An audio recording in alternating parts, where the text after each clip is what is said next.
নমস্কার, অনুভূতি সৌজন্যে আরেকটি নতুন একটা ভিডিওতে আপনাদের সকলকে অনেক অনেক স্বাগত। আজকে ছুটির দিন, বাড়িতেই ছিলাম। আগের দিন আমরা রাতে প্ল্যান করেছিলাম যে আমরা বিরিয়ানি খাবো। সকালে ভাইকে বলেছিলাম সেইভাবেই যে আমরা সকাল সকাল উঠে চিকেন নিয়ে চলে আসব। কিন্তু ভাইও রাত করে ঘুমিয়েছে আর আমিও রাত করে ঘুমিয়েছিলাম। আর ছুটির দিন যেহেতু, সেই কারণে ঘুম থেকে উঠতেও লেট হয়ে গেছিল অনেকটা। প্রায় 1টার সময় ঘুম থেকে উঠেছি। ভাইকে অনেকবার ডাকার পরেও ও শেষে গিয়ে 1:30টার সময় ঘুম ভেঙেছে। দুজনে মিলে কিছু না খেয়ে দেই জাস্ট ফ্রেশ হয়ে বেরিয়ে পড়ি চিকেন আনার জন্য। আর এই যে কথা বলতে বলতে আমরা চলে এলাম রেলগেটের কাছে, ওই পারেই বাজার। আর সেদিনকে না খুব রোদ উঠেছিল, মানে আমি এই যে স্কার্ফটা মাথায় দিয়েছিলাম, ওড়নাটা, তাতেও যেন কিছু হচ্ছে না, এত বিশাল রোদ ছিল। আর যেহেতু আমি আর ভাই কিছুই খাইনি, সকালে ঘুম থেকে উঠে বেরিয়ে পড়েছিলাম, তো দুজনে আমরা ভাবছি আমরা এখানে এখন কি খাবার পাবো।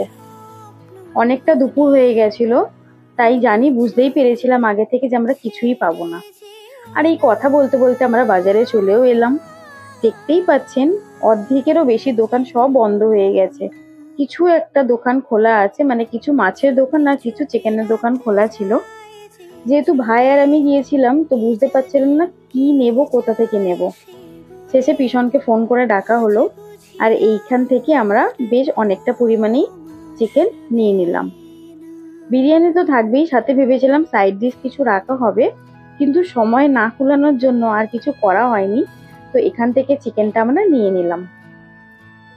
চিকেনের সাথে সাথে আমাদের কিছু চালও নেওয়ার আছে আর কিছু সবজিও নেওয়া আছে, কারণ স্যালাডের জন্য কিছু আমাদের শসা লাগতো। তো সেই দিকে আমরা যাচ্ছি। এখান থেকে গিয়ে আমরা চাল কিনতে যাচ্ছি। তো পিছন আগে আগে যাচ্ছে, তারপরেই আমি যাচ্ছি, ভাই পেছনে পেছনে আসছে। আর এইখানেই কাঁঠালটা দেখে ভাই বলছে, এই যে কাঁঠালের দানাগুলো আছে না, এগুলো না পুরি আর ভাজা করে খায়, বেশ ভালো লাগে খেতে। তো এগিয়ে যাচ্ছি আমরা এখান থেকে চালের দোকানের দিকে।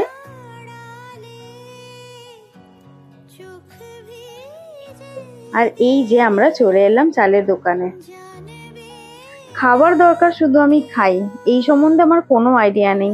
ভীষণ আমাকে বাঁশকাঠি চাল একটা হয়, যেটা আমাকে দেখাচ্ছে, দেখ চালটা কত ভালো, এখানে দোকানে একটু কম প্রাইসেই পাওয়া যায়, সেভাবে আমাকে দেখাচ্ছে। কিন্তু আমরা এখান থেকে বিরিয়ানি চালটা নিচ্ছি। ভীষণ এই দোকান থেকে ম্যাক্সিমাম চালটা নিয়ে যায়, তাই বলছে চাল যখনই নিবি এই দোকানেই আসবি, খুব ভালো চাল পাওয়া যায়। আর আমি সেটা দেখলাম। ছোটবেলায় না ওই আমরা চাল অনেকে তুলে তুলে খেতাম, মানে এটা অনেকে করতো।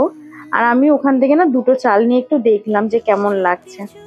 তারপরে অনেক দোকান বন্ধ পেয়ে আমরা এই দোকান থেকে একটু মুড়ি মাখা নিয়ে নিলাম, আর ভাই চিড়ে মাখা নিল। ওই খেতে খেতে যাচ্ছে আর আমিও একটু খেয়ে নিলাম।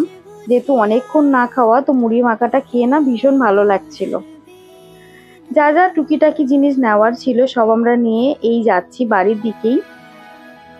আর যেতে যেতে আমরা অনেক কথা বলছিলাম, মানে ভাইয়ের সাথে, যে কি হবে না হবে, কি করব। ছুটির দিন থাকলে অনেক প্ল্যান থাকে, কি ভিডিও বানাবো, কি করব, কিন্তু সারাদিন না মানে কিছুই করে হয়ে ওঠা না। আর বাড়ির খুব কাছাকাছি চলে এসেছি, চলুন আপনাদের সাথে দেখা হচ্ছে রাতের ডিনারে খাবার টেবিলে বিরিয়ানির প্লেট সাথে নিয়ে। আর এই যে বিরিয়ানি সার্ভ করা হচ্ছে, ভীষণ লোভনীয় মনে হচ্ছে, তাই তো রিভিউটাও দিচ্ছি, চলুন। আপনাদের সাথে তখন শেয়ার করেছিলাম সন্ধ্যেবেলায় কিছু স্পেশাল রান্না হবে, কি হবে আপনাদেরকে এখন দেখিয়ে দিচ্ছি। টানটানা, বিরিয়ানি হয়েছে, স্পেশাল বিরিয়ানি। কালারটা দেখুন কত সুন্দর হয়েছে, তাই না? আপনাদেরকে খেয়েও রিভিউ দেবো কেমন হয়েছে না হয়েছে, দেখতে থাকবেন ভিডিওটা।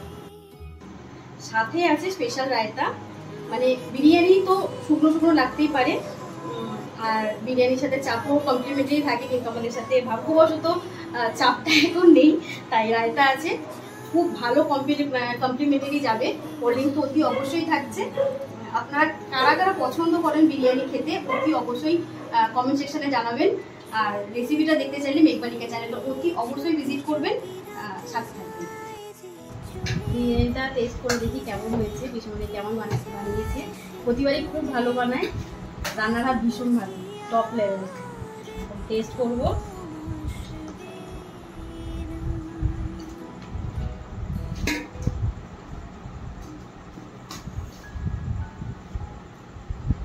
সুপার হয়েছে। বিরিয়ানি মানেই ভালোবাসা, বাঙালির বিরিয়ানি মানেই ভালোবাসা।